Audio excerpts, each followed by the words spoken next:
meghalayapost.news.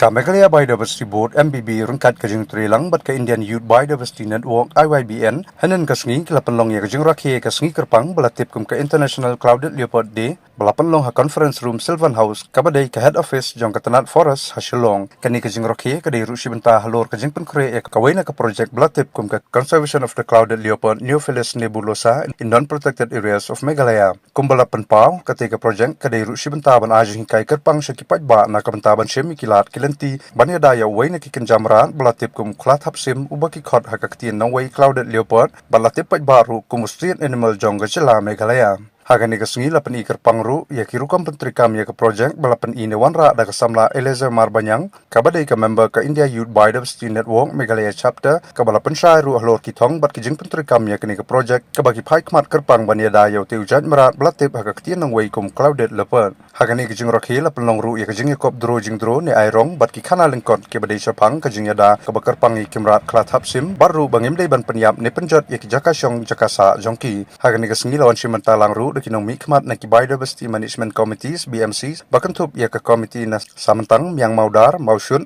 barwat yang ki badai ki komiti ki badan bentaban penik pensa ai kamai meriang bat baro ki kenja baim ki badan hapdeng kamai meriang lawan simentaru Dodi Sathian IFS Principal Chief Conservator of Forest and Head of Forest Force PCCF and Hof Meghalaya kum kongsan bat rengkat ki he officer na ketenat forest the representation from the youth of the country. So if we talk about conservation of wildlife, the future lies with these two people, not with the department.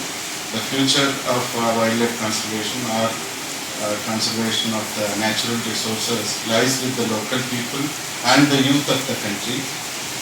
It will be facilitated, of course, by the departments, the government of the day. So thank you all for meghalayapost.news.